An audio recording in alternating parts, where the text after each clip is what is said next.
Aye. Thank you for the pause. Matt is with Greater Rochester Enterprise. Hey, Matt. How you doing? Good morning. Do we need to reopen? Well, let's just, we're hitting the reset button here. Sorry about Okay. that. So we'll call it to order. Sure, the EDC, IDA, please. IDA. Call the meeting to order of the IDA, April 23rd, we want to approve the March 26th minutes. So moved. Okay, Second. and all in favor, Aye. opposed? Okay, With that, we're joined by Matt Robert, President at Greater Rochester Enterprise this morning to give us an overview of GRE and how we all work together on economic development. Thank you.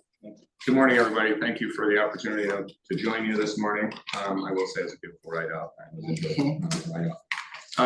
So in the simplest of forms, Greater Rochester Enterprise was created in about 2002 to market the region for business investment, ideally attracting new investment to the region, and going back to promoting sites and working with our IDA partners to support local business growth as well as attract new investment to the region. The most recent example is just over the border, Coca-Cola Fairlife project, which is going to be significant, not just for that town, but really for farming across upstate New York, dairy, as well as those that support our local farmers. But we promote sites, facilities, and some of that is captured in that document I handed out since 2018, but really I've been there since 2008. And have worked with Wayne County leaders to promote sites, facilities, to support business investment, both companies like Optimax, OptiPro, going back to the Intergrow project, Pace Electronics, and some of the more recent projects you see before you. So, and those take various shapes and forms where you have a local company that may be a threat to leave. So we provide the IDA and staff with support, making sure state agencies are working in concert with the locals. Lately, we've spent a lot of time on site development, supporting site analysis, which we've worked with the county on, and power. We were just talking about that before the meeting started, but concerns over access to electricity, sometimes natural gas for some of those corporate expansion projects, as well as those considering a site for attraction and getting sites as ready as possible. From a policy standpoint, we helped get the Fast New York program into the budget, and then are trying to draw a lot of that down, as well as working with the regional council on the downtown revitalization efforts, supporting local development, which improves quality of life for business support, and then promoting the good things that are happening. So I've got a number of examples of stories for you with business facilities and Site Selection magazine, from Baldwin Richardson Foods, as well as leveraging the Tech Hub. Here's one on Creation Technologies, which goes back a little ways with IEC. And then some good work we did around the CHIPS Act, where we had someone in for the PGA who did a story about Optimax and the semiconductor supply chain. It's kind of nice because we co-opted the Micron News to talk about our region and its important role in that. And then just in industrial development in general, there's another story with Optimax. They're one of our favorites. Our LPI strengths in the region, and then food and beverage, including Mott's and Baldwin Richardson Foods. We've done some familiarization tours with site selectors where we've come out and visited facilities in Wayne County, and then also promoting recent expansion here again with Baldwin Richardson. So it's really in concert and a collaborative effort where we try to leverage recent news by promoting and earning media. Your support of GRE helps extend that staff capability so that we're calling on existing companies now. We're doing some very interesting work with the University of Rochester on optics, photonics, imaging, and laser technology. That's an NSF grant where we're mapping current companies to understand their technical capabilities, which then will feed back to the University of Rochester and then help that company generate next generation technologies in those scientific realms, get an understanding of their skill needs, and then support skill advancement and hopefully funding and awareness to get more people into those skill programs, as well as we're hoping to model that in food and beverage processing across the region and advanced manufacturing, especially in semiconductor supply chain. We were involved in the Tech Hub application and really see that, especially with the Micron news, seeing Wayne County, we're working with Brian and his team on site development where we can leverage the supply chain opportunities for semiconductor and yes, Micron, but also global foundries. And if you go a little bit southwest to Columbus, bringing companies in that would serve all of those businesses. Edwards is a good example of that. They have started to build their facility in Genesee County, and we see Wayne County as a really good location for future site development and landing additional businesses that would support semiconductor as well as other advancing technologies, energy innovation here in the region. And then working, of course, with our partners to promote the hiring that's already going on and workforce skill attainment so that our businesses can continue to grow. So a lot of it might be tricky because we're doing our job right. You're seeing news about the businesses in this community and not necessarily about GRE. So you may have not seen us or heard us before as we focus on the businesses that are growing here and the storytelling around that. Those are some examples of some of that media that we've gotten attention for. And that's the thing that site selectors and other companies are paying attention to. Who's in your community? Why are they there? Why are they growing? And then what are they doing next? So we focus, we try to focus a laser, no pun intended, but to try to make people aware of the good things going on in upstate New York, especially in the greater Rochester area, and as well as leveraging that tech hub potential to accelerate some of those opportunities. So with that, I'm happy to answer any questions. I didn't want to read all of this to you. We've got a very good working relationship. And again, if you think about your support of us, that helps you get access to a number of people on my team without having, to fund another FTE, if you will. So we're on call 24/7. We actually have a Taiwanese delegation coming into the region June 20th. So I'll be taking a call about 10 p.m. tonight as we line that up to visit the area and look at some of the capabilities we have in the region as they consider how some of those companies may support Micron, as well as Global Foundries, Wolfspeed, who's just past Syracuse, and Utica, and Intel going into Ohio.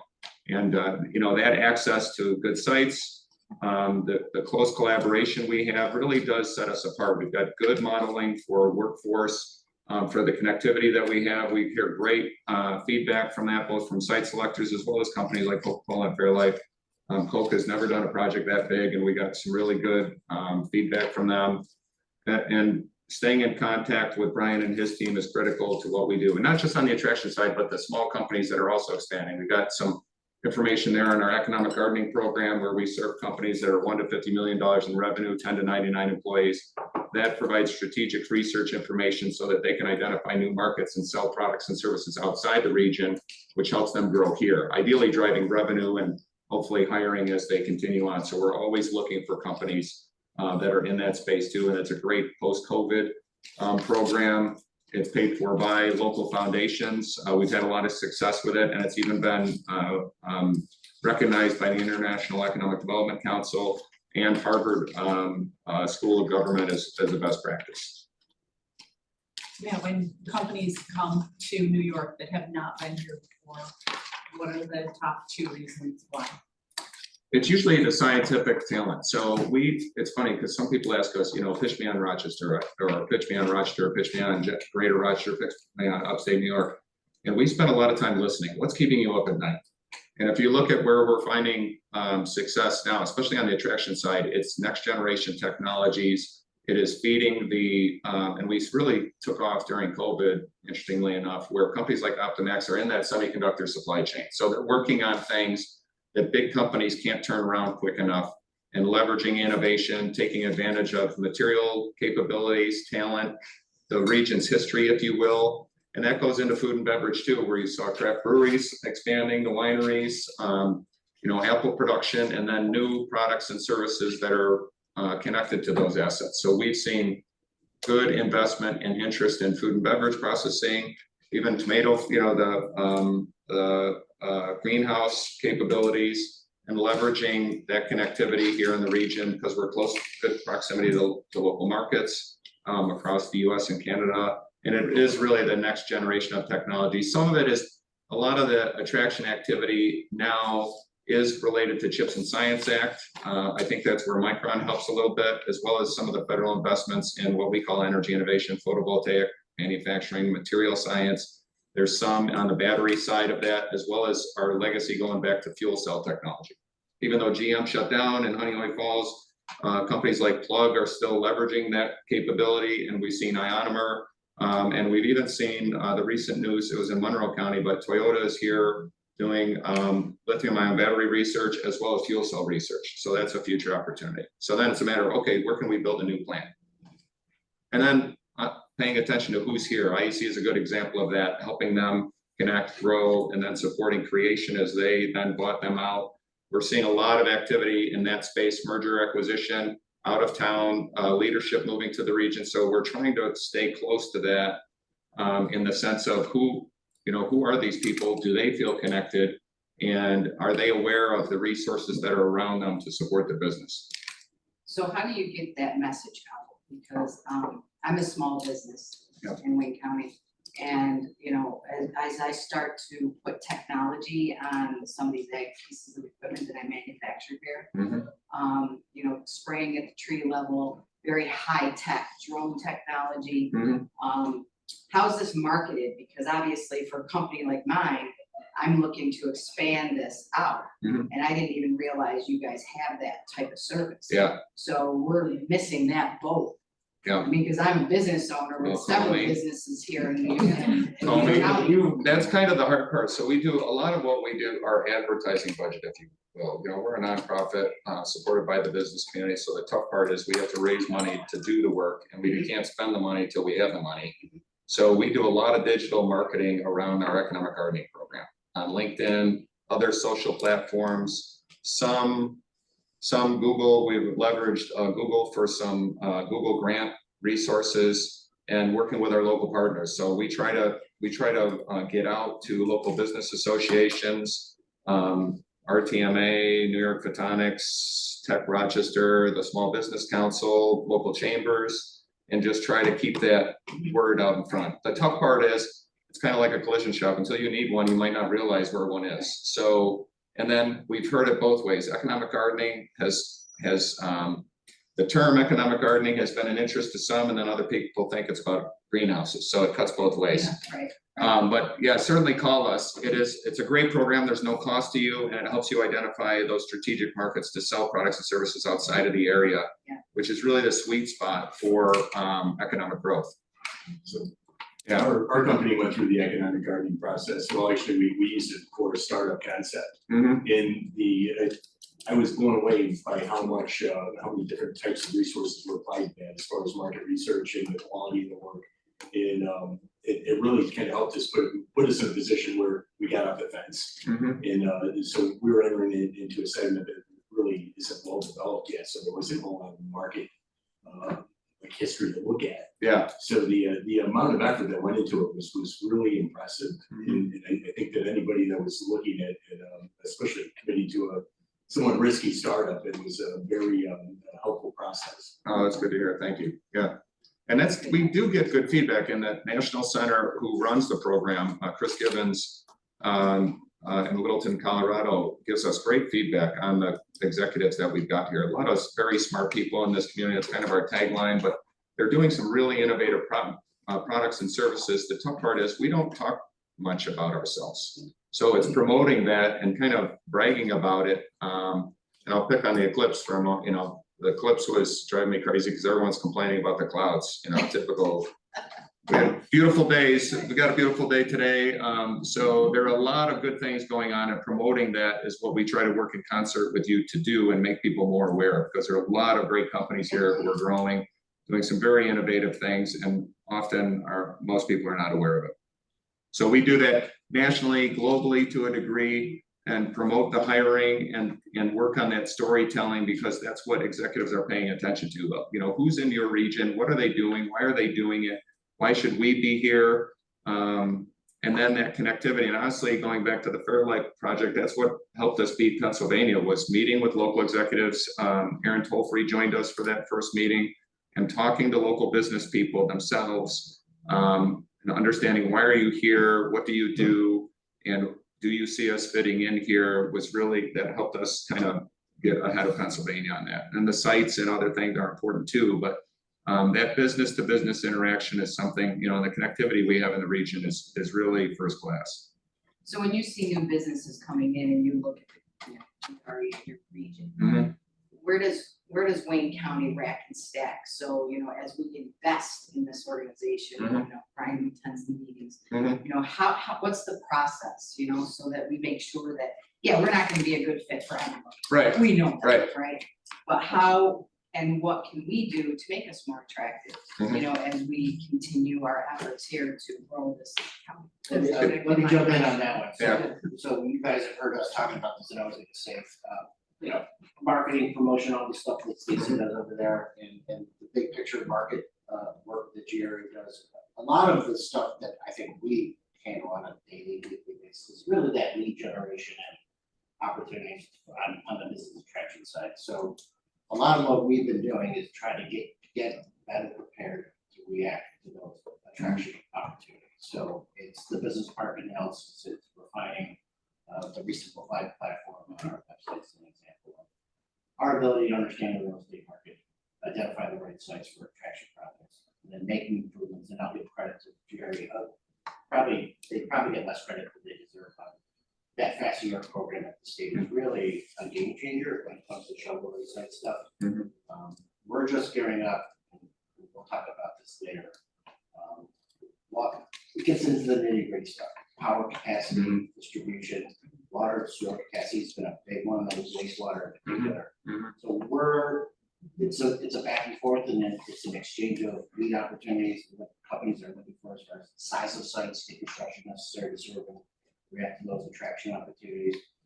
Next year, I mentioned this, we're talking about, this year, I would like to start, probably finish next year, a complete evaluation of the water and wastewater capacity in the county.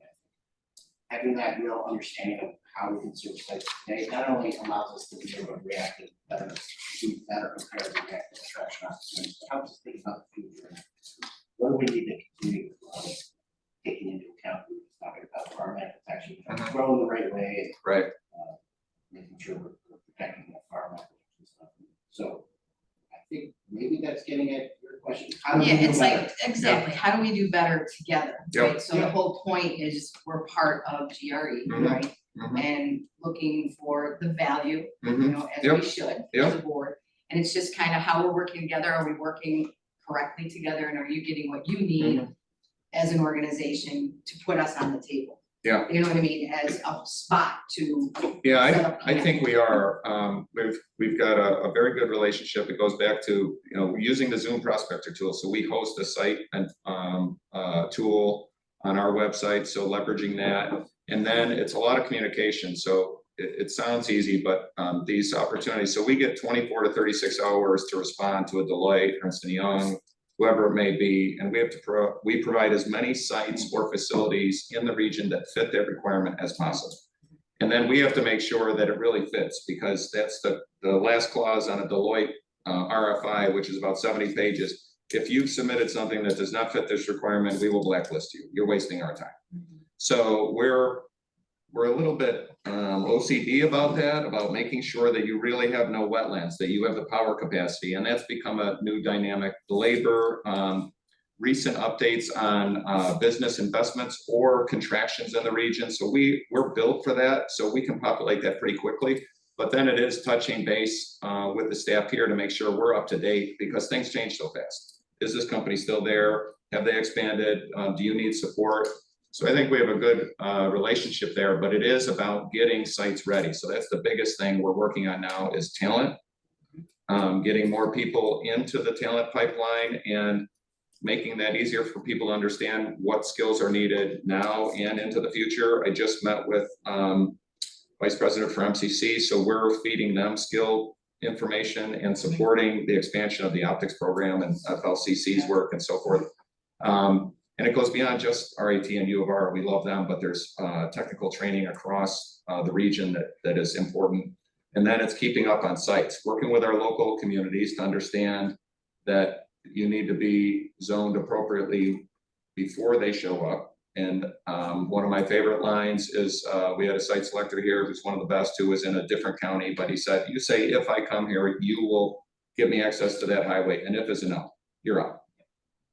And he was actually nice by being there, but he said, I can't wait when my customer must be open and operating June 1st of next year, without a doubt, and it's all competitive. I have another site that I can get access to a highway. So that's the thing that we're honestly, it's some state policy there. So quietly, we're trying to inform our state policymakers about the intentionality of all policy and how it's connected. Fast New York funding is great, but DEC has to be aligned with that. Permitting, approvals. So, and I could go on, but not to complain, but there are nuances to this. And then the scope changes. And this actually happened with Fairlife. That was 100 acres, 15 megawatts power, 1.2 million gallons of water, and then treating that on the way out. So in the past project that we worked with, it was dairy and similar, we submitted 10 sites. This one we submitted 2. So that the requirements can limit where we put those things. But we're also opportunistic because we'll submit things that might not quite fit, knowing that it could change. Oh, we could do this in 60 acres. We could do this. Do they really understand the amenities of what they have planned, and can we phase that in? Can we get there? So we're always trying to put the opportunities before the company that we can get there, but we do have to make sure we can really execute. So that's the other big one, is so when we say we can do something, we really have to execute, because that word gets out. So these guys here, I think you guys have heard, but just like, 60 acres, 100 acres. Mhm. I suspect that you've seen the evolution of the attraction opportunities have gone away from 5 to 10 acres. Yeah. There's a lot more, I don't want to say mega site development. But the 2 attraction projects you mentioned in Genesee County are part of that large 1,000-acre business. Right. They're all both located in that area. But our availability of not 5 to 10 acres, but 50, 100 acres, that's really the opportunity that we're looking for. So again, some of the work that we did on our business park analysis, and then there are areas of the county that are well prepared for attraction projects. There are some that are not so well prepared. Some of it starts at the local level with zoning, and we're working on that community. At the end of the day, land use is local. We're talking to the local board, the supervisors, engaging with towns on comprehensive planning, zoning updates. That's kind of the planning side of our office. And again, it's how I see our planning office working hand in hand with our economic development staff and working together to try to be able to be better prepared for stuff. And then last thing I'll mention here really is, that's all of this is kind of tied to the evolution of the position that Arnold's in now. The shift that we went away from someone from that time, her job was a lot different than what I had envisioned on the economic development specialist side. So it's a process, it's an evolution, we're working towards it, and a lot of it has to do with the partnership that we have. Yeah, and the only other thing that we do is we travel, Site Selectors Guild, Industrial Asset Management Council, some other consultant related efforts, and some industry shows, leveraging some partnerships. Edwards Vacuum actually brought us out to a show in the gas supply chain you wouldn't get access to without them. So that gave us the opportunity to talk about the region. And typically you hear the opposite, where you say, I'm from New York, and site selectors will tell you, we're not considering New York. And then we start talking about, well, do you understand upstate New York, instead of taking all of the state stats? So then we break that out: cost of utilities, wage rates, quality of life is a big one, access to water, and then what are, again, asking what's keeping you up? What are your clients struggling with right now? Because Georgia has challenges too. So not everything is perfect in every locale. And oftentimes the irony is they're getting paid a lot of money to consult with these businesses, and they have to show them something outside of Austin, Texas, which is getting expensive, and the Carolinas that are running out of water. So that's where we're trying to find our niche is what do you know about our community, and going past Xerox, Kodak, Bausch and Lomb, and the companies that are really growing here now. When you have presented Wayne County, where do we fall short? When you bring a company to consider our whole region, and we are not the winner, where do we fall short? Well, it goes back to, so we presented the Wayne Sustainability Park for Mueller Quaker. There were some rare beds on the back acreage. So it can be anything where, are you really shovel ready? It is often around permitting. We've had some challenges in some communities where, are you permitted now? And I'll go back to Mike Mullis. He said, when I come before this community and the planning board, I'm not gonna stand here and have people scream at me because it needs to be industrial now.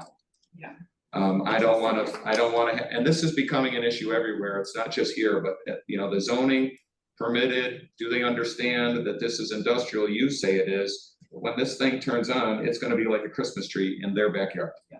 So there's the nuances of site, but I've also heard the flip side too, is where, that getting off the highway, not everybody wants to be located on the highway with that access. So they're looking for, and that's where we try to learn, what are you looking for? We have Verizon here considering an acreage next to Gannett for a large data center opportunity. They did not want to be on a main highway. They wanted a serpentine access and to be, so that you didn't even know they were there. So it really depends on the opportunity, but it's the connectivity to the local community, leveraging the sites that we have, access to highway. And I think that's where we've really seen it and leveraging some of the past work. IEC is a good example of that. Keeping their local employees, being able to build at Silver Hills and turn that around quickly. Well, they did have space in New Mexico. Right. So it's really trying to understand, so it's tough because it's different for everybody. I think one of the pervasive things, power and wastewater has been limiting for us on the attraction side for sure. Well, in some areas of our county, just basic infrastructure. Infrastructure alone isn't even enough, right? Having three-phase power running by a site doesn't necessarily mean that there's the capacity in the distribution system to serve a 5 megawatt project or something. And even on the wastewater side, we've experienced that too. You guys, I think you've heard me say, Lions' total capacity at their wastewater plant today is 600,000 gallons. We have attraction projects that are looking for 1 million on their own. You don't necessarily have to have that in hand, but you really have to have a plan to get there. Yeah. And rather quickly. That's the key. You see it at Fairlife, the governor stepped in at the ribbon cutting with I think it was 20 20 million million, yeah. for improvements to their wastewater facility to make sure that they have capacity to serve that. So there's a partnership here and ESD's involved and GRE. Yeah, and that's kind of the tough part, is knowing what you have, and that's kind of a challenge with the utilities. Okay, how much power do you have today, and how much can I get? Just that information as a point in time, and sometimes it goes back to the company where they say they need 5 megawatts. Well, do they really? And in what time period? So they throw some numbers around that are sometimes challenging too, where they're not doing a good job helping us help them. And even the site selectors, honestly, we've seen some numbers that have come through that are larger than anything we've ever seen before. And then you find out, oh yeah, that's decimal, that's in the wrong place. How much are you getting paid for this? So there are, information flow is really critical, and things are moving, things are complicated and they're moving very quickly. So it's trying to stay on top of that. I don't want to cut anything short. We do have other things to get to on the agenda. There's maybe one last question or. All good? Yeah, we certainly appreciate your support, and it's great to have Brian on the board. I will say it's important to have a regional perspective at the regional council, no pun intended, but also at GRE, so people understand the connectivity throughout the region and the opportunity. And then there's the whole housing dynamic around growth too. Yeah. For hours. Sorry, I didn't mean to throw that. No, as he walks out of the door. Yeah. Very nice meeting you, but call us. Good to see you. Thank you. I'll talk to you more about nuclear power at some point. Anytime. Okay, with that, I'll keep things moving here. Joining us on the phone is Jet Mata. Jet, are you still there? Yes, I'm here. Hi, Brian. Good morning. Good morning. Brian, do you want me to shut the mic? Yes, it's got it. Judd is the owner of Indus Development, and last meeting, this board approved the initial project resolution for a hotel in New York. We've been working through the process of evaluating the application. Jet has provided a letter along with his application that you've all had a chance to read, requesting some additional years on his pilot contract. And we've been working through those details with him and asked him to join us this morning to discuss a little bit more about the project itself, and then elaborating on his need and request for additional benefits on top of what the FDA already provides. So with that, Jet, I'll turn it over to you. We do have Ariel, Word document. We do have the numbers that you provided in your email available for the board to review. And I'll turn it over to you. Great. Thank you, Brian, and thank you all the members on the board. I certainly appreciate your time this morning and allowing me the opportunity to discuss our project. As you all are aware, we are looking to bring a new construction business class nationally branded hotel to Newark. This is in response to many years of feedback that Newark and Wayne County were looking for, if not just in need of new construction hotel rooms. We did build a similar facility in Macedon last year with all of your support that I'm sure you're familiar with. And we are simply looking to continue our investment in the county by making this project a reality in Newark. I won't spend a ton of time describing the project because I know we've already been through that, but I thought I would pause, and I'm happy to answer any questions about the facility if there are any. Questions on the project itself? Jack, correct me if I'm wrong, but fairly similar to the project you developed in Macedon. An extra story, Yeah. but the same number of hotel rooms, plus one. Correct. Yep. 4 stories instead of 3 and 72 rooms instead of 71. Largely the same otherwise. But yes, thank you for that clarification. Parking available is the same? The number of spots? Yeah. Parking. Parking would be available on site. Yeah. Yeah. Enough parking. Yes, It's comparable to the other property. yes. No, this is not a KFC/hotel project like they did. It's just the hotel. So Yeah. yes. What's the Yeah, timeline? parking worked out really well. The project is fully approved by the Village of Newark. We have site plan approval. We did go, and I'm going from memory here, but I believe there was only one variance to anything related to building code, and that was for a 4-story facility, which was approved. Okay. Questions on the details of the project itself? So as you guys know, our standard pilot term is 10 years. We'll do a 100% abatement on the approved value for the first 5, 50% for the following 5. In his letter, I think Jeff requests up to a 20-year pilot. We've had some discussions relative to the term there, but Jeff, feel free to jump in and correct me here, but it's really about your evaluation of the investment opportunity relative to the hotel and other potential investments on your end, correct? Yeah, I mean, it's a number of things. I mean, you know, this is what we do for a living. I mean, we enjoy building, owning, and operating hotel and restaurant facilities. We have over 80 locations.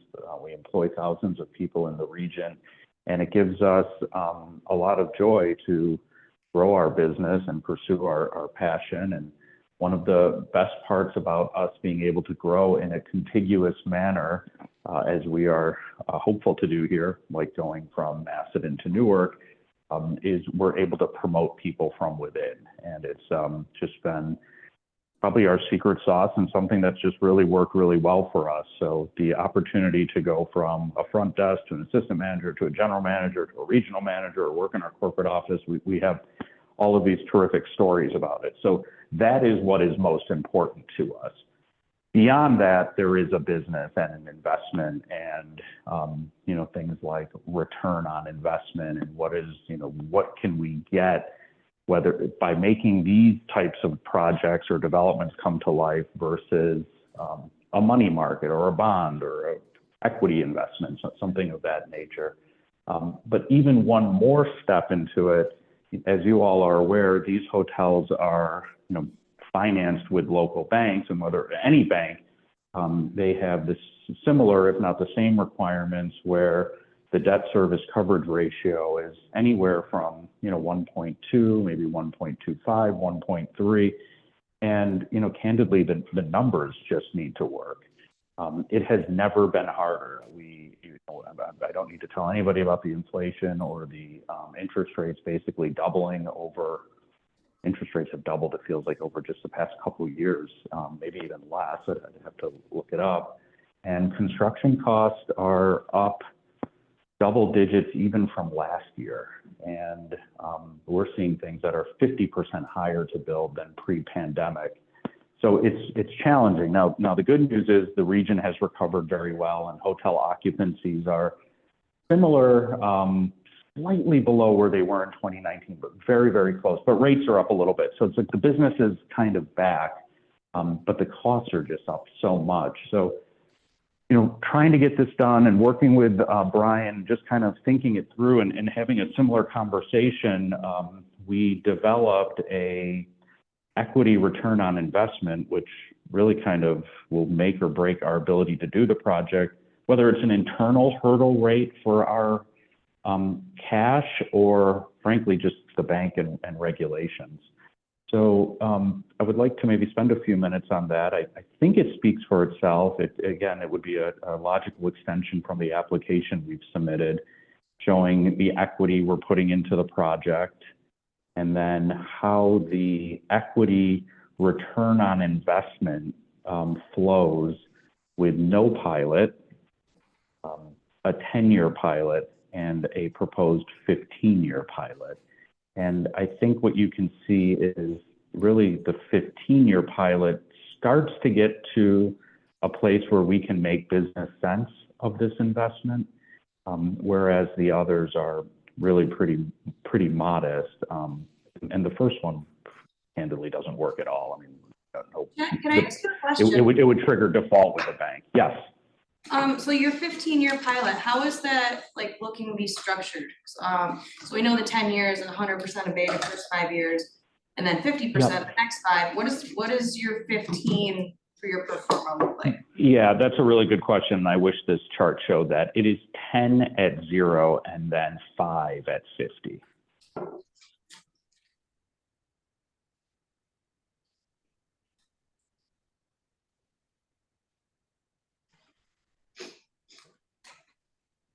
Thank you.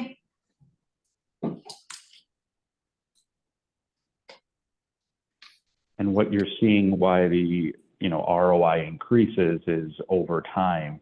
It takes years for a hotel to ramp up in a smaller community or rural area. We're fortunate to own hotels in small towns and center cities. Center cities or even densely populated suburbs, when we build a new construction hotel, they can ramp up in 6 months, maybe a year, but it generally doesn't even take a year because people are used to staying in those clusters and they like a new hotel over one that might be quite a bit older. Same thing for a city center. When we invest in a smaller community, it takes a very long time, years, to ramp up because people aren't used to staying there, and maybe some of the other services haven't been developed yet, which come in time. And we have been in this business for 23 years.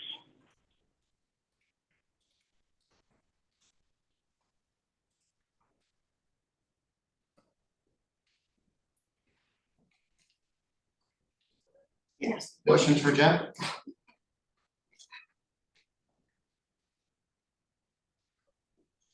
Okay, Jen, we'll let you go. We'll have a conversation here and we'll be in touch soon. Thank you, everyone. Appreciate your consideration and again for your time. Bye-bye.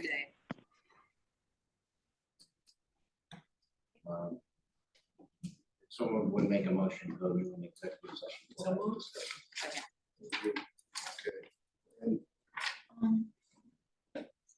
I'm just asking because of how it's a little bit different today. Should I stop it? Yes. Okay. Let's just stop recording. Pause.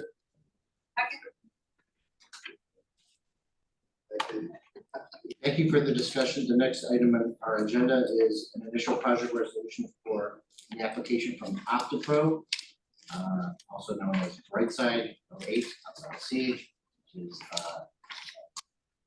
optics manufacturing equipment supply company across the street from Optimax and from the town of Ontario.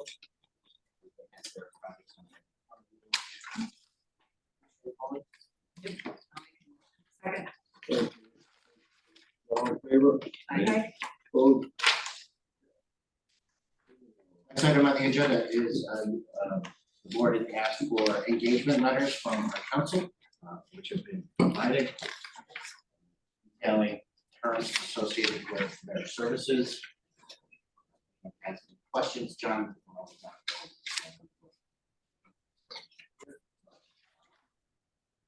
Standard, I think so. The fees are the same as they were. Yes. Well, I will make sure John included language relative to the. There aren't any questions. I would ask, authorization.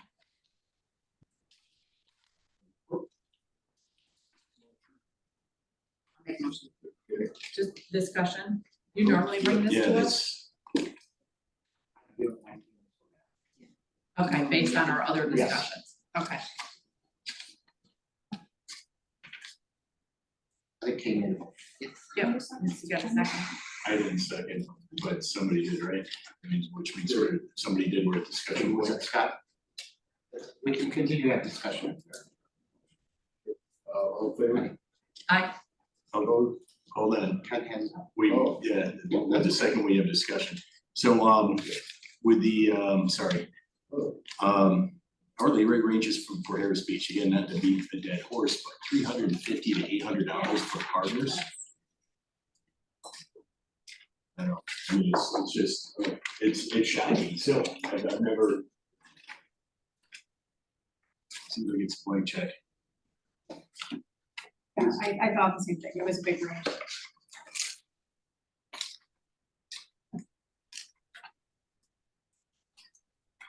That's what the range What was. the rate is. Is that what it was before? It is. Yes. Yeah. Well, I was gonna say, I don't have. $650 was one of them, right? I mean, there was An hour wasn't there one close to $650? Yeah, there was one that was a lot. discounted. That's back when we were doing some.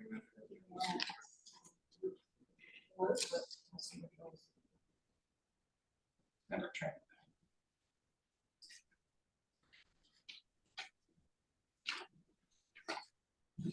I like how John's is. Yeah, very John's is clear. very Yeah. fair. It is what it is, and you know what it is without, you're right, Ken, with a range. So can we, let me ask this question, can we go back and negotiate this, or is this pretty much, this is the letter and that's it?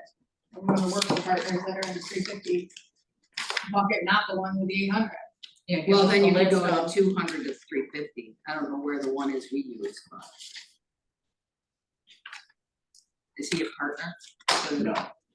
Oh, he's not, okay. Alright, so then we're at the 200 to 350 then. Am I reading that right? Well, that's a non-attorney professional. Yeah, He'd- He'd still be in the top paralegal. one, but not at the 800. It says for partners. Okay, You need to 200 narrow the 350 range. Oh, I for see, associate, non-attorney. non-attorney. So he'd be considered associate.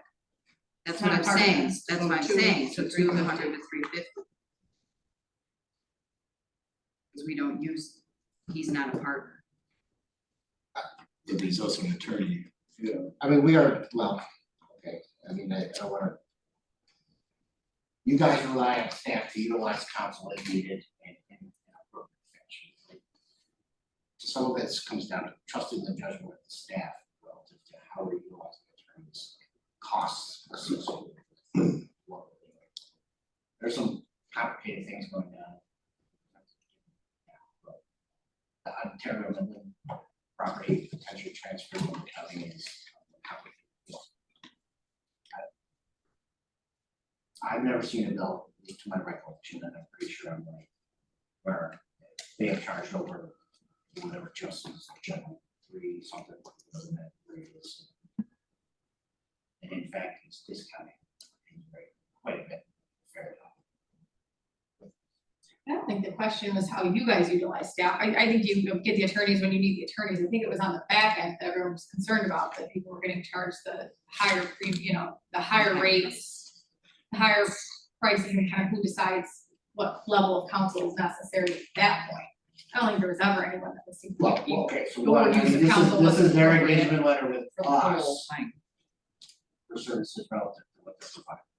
2, we have details and I'd be happy to talk about that as far as cost to customers, benefits provided by the AIA. If you like, we can hold off on the Harrison meeting and have a discussion with Justin about the rates and maybe we can take the finding on that, what you guys think. That sounds good. Okay. Let's do that. So we're gonna approve morale. You guys are okay with executing John's? Yeah, we'll do so. I'll make a motion on We're John. gonna amend the motion. Yeah, Yeah, I don't need, I mean, this is not. It doesn't require a motion. Doesn't require Yeah, I'm just letting this Okay. with you guys, to Yeah. make sure you're okay with these items. I'm happy to go back to Justin and talk about it. I'm gonna start moving things rather quickly, by the way, as far as our Okay. meetings go, we have a whole nother meeting to get to. In 35 minutes. So, well, I'll. We're not doing negotiation. Is there a risk? Yes. Yeah, hold on. Can you in particular cover,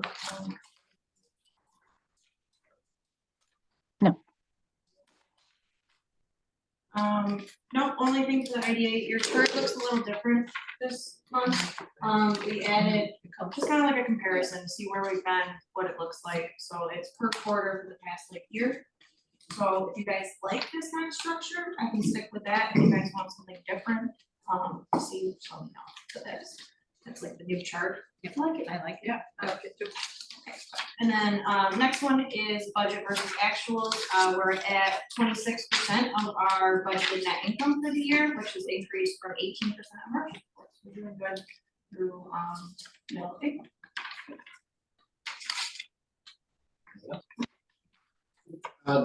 one update I'll provide to the board is that, so the shift, if we will, from sort of the county's approach to the, reuse of the public correction facility to the IDA's in motion. So, we're in the process of developing an RFP that will be issued by the IDA, soliciting proposals for redevelopment of the correction facility over Vulcan. Been working through a draft the last several weeks, including this week. I would expect I'll have a draft out to our committee members sometime in the next day or 2. And then probably a week or so from then, we'll get this out of the street. Few things to refine relative to the timing and how long that RFP is out there. I'll pause there. Any questions on any of that, the process, where we are, how and why it involves the IDA? Hopefully we can communicate about this along the way here. You guys understand that the goal here is to facilitate, right? So that facilitation would be a transaction between the state of New York and the IDA and the IDA to approve. Has a consultant done a draft of the scoring matrix yet, or is that still? No. It's part of the RFP. Okay. We'll share it, soon as. Yeah. We're close. The draft is with Harris Week, to review and massage.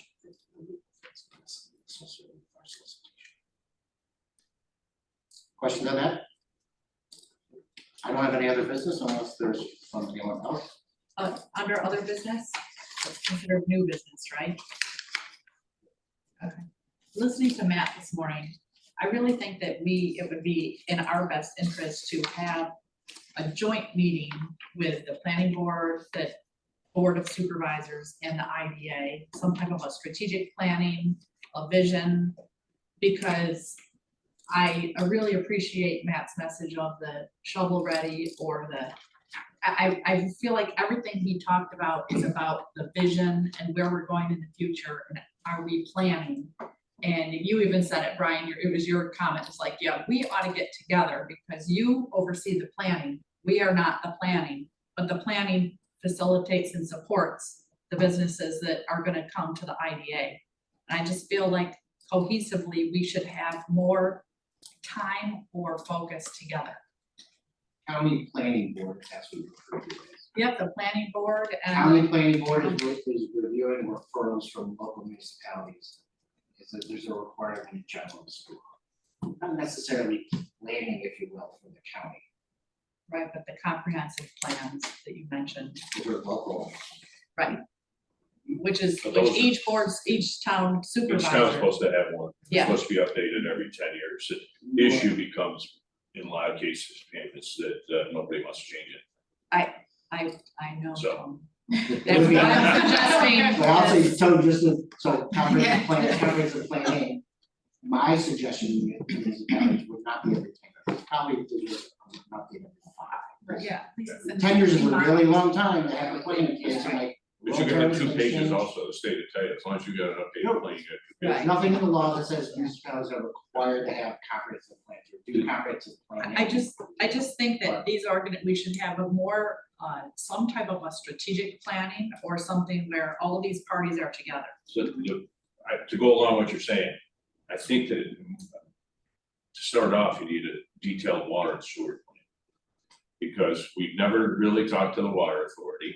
We don't, like, I can tell you the town, Williams has got water and sewer. Yeah. So we're fortunate, we've got industrial areas, we're moving along with things. But there's a lot of places that don't, but we could apply or help the water authority apply to get water, sewer, and so on. So before we go even, because shovel ready, this, that, you need to go in there within 6 months and be ready to go. So again, I mentioned that, my plan is to go to fast year not only funds infrastructure investments, but they also fund planning steps relative to shovel ready sites.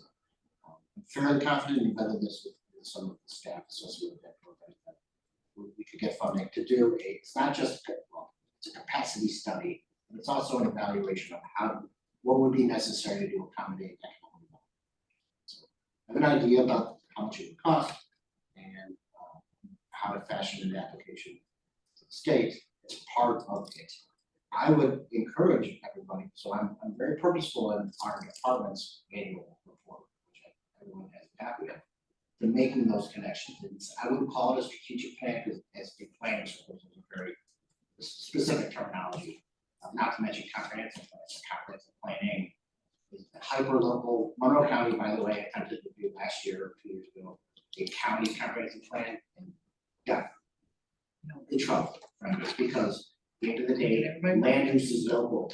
Like it's that local town or village board, for deciding zoning decisions and that directly. No, I'm just Yeah, following. you, yeah, like, so. Can Go ahead, Katie. Yeah, if I could just add 2 things.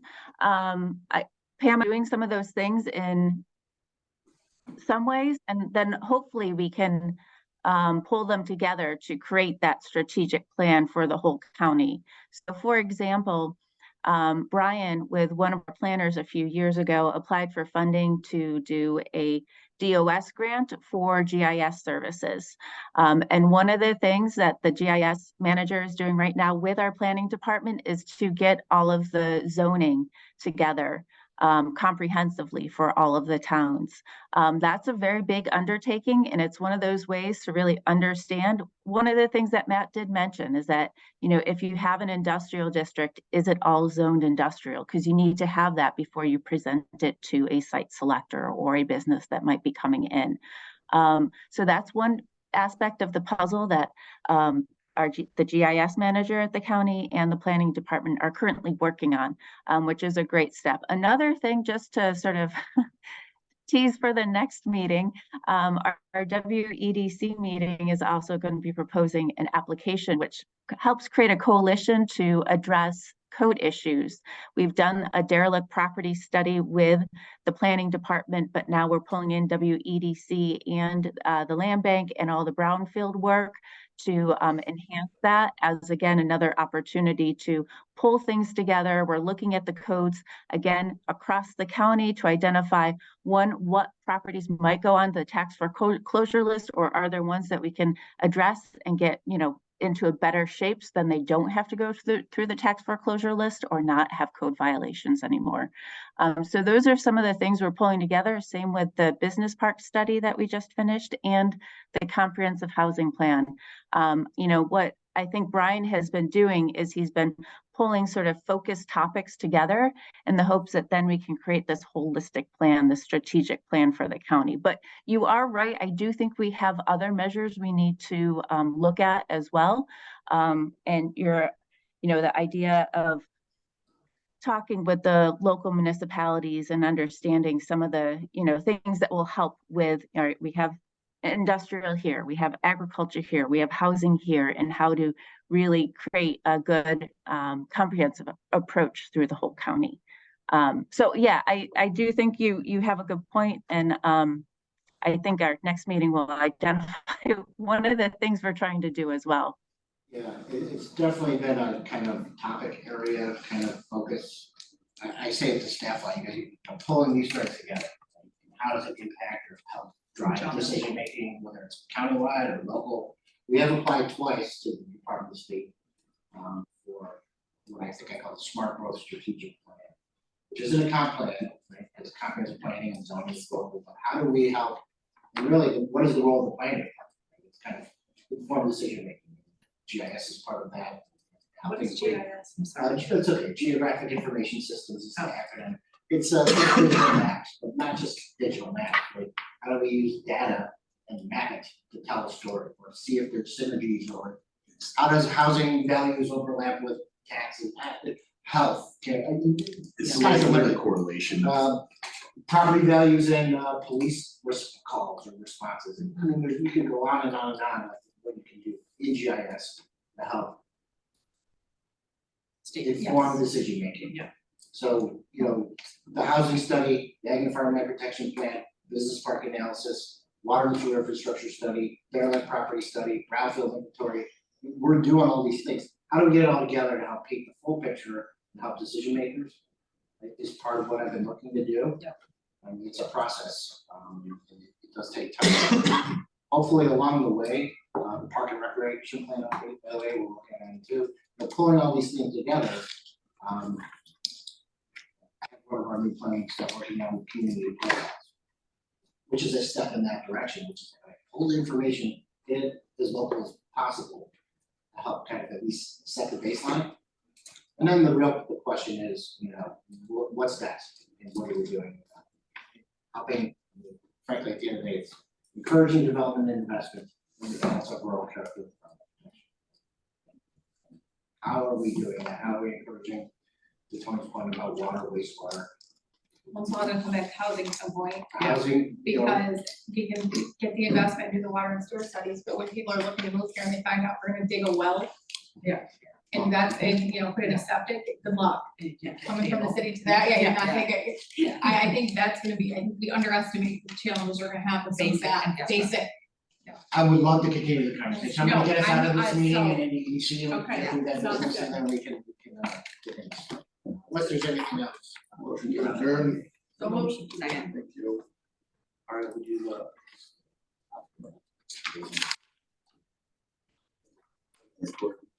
It wasn't mine, but we're recording. okay, no, right, you can keep, no, you can keep Should it I recorded. stop? They're all the same name. Robin likes it to, Yeah, and I don't have to like open it into a different Zoom meeting. yeah, you're good. So, okay. Stupid. Okay. Call the more, meeting to order of the EDC, motion to approve the March 26th meeting minutes.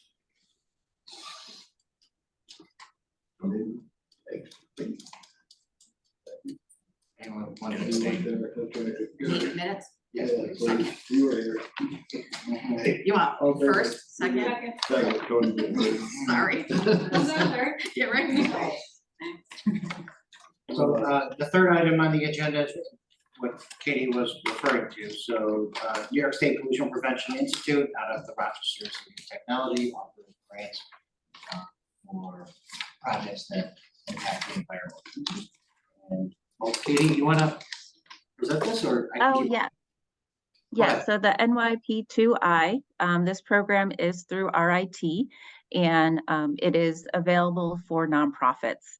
One of the, I actually did this program when I was at another organization, and the intention is to reduce pollution. For the past, I would say, since 2018, it was before I came here, the planning department with Brian and the land bank have been working on the derelict property study. And that was to identify buildings that had code violations and how to remediate the violations or sort of understand what properties may go into the tax foreclosure program through the county. We did it initially, I believe in 2018 or 2019, and then we did another one in 2021.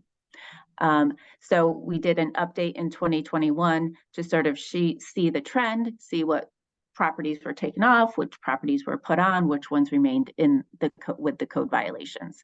So it's been a few years now, and we want to do another update. But again, this year we want to really pull in some additional partners. That includes the Brownfield Coalition, and that's WEDC, the county, and the land bank, as well as all of the code inspectors as well. They have been involved since the beginning.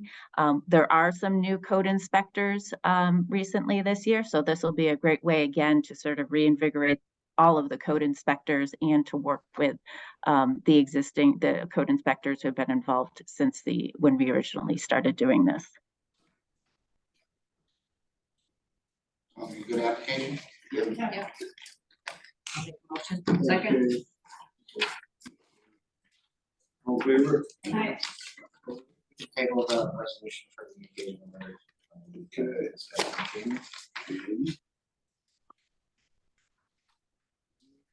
Same kind of church setup. Okay. Loan aging, you'll see a couple of notes on here. Natalie is paid up to date now, so there's nothing past due. We did have a meeting with her, when we were working through, some things. How's she doing? But we're getting into her busy season. So hopefully, yeah.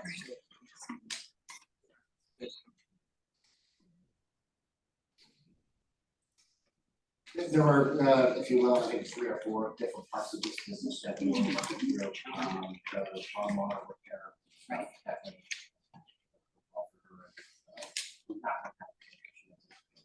We behind on that, and they probably, if you want to, we have a meeting with her next week.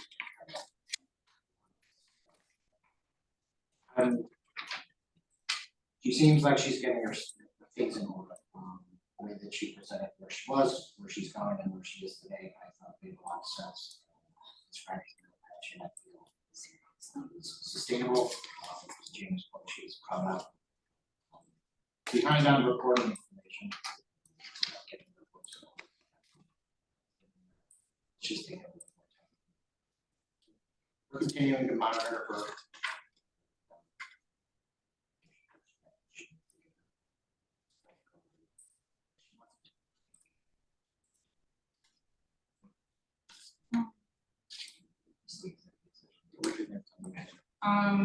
So for that page, no, and next is the budget versus actuals. We're at 42%. I know it seems a little weird for Brady saying, being an April 42% of the budgeted net income, but a lot of our revenue comes in at the beginning of the year and then expenses.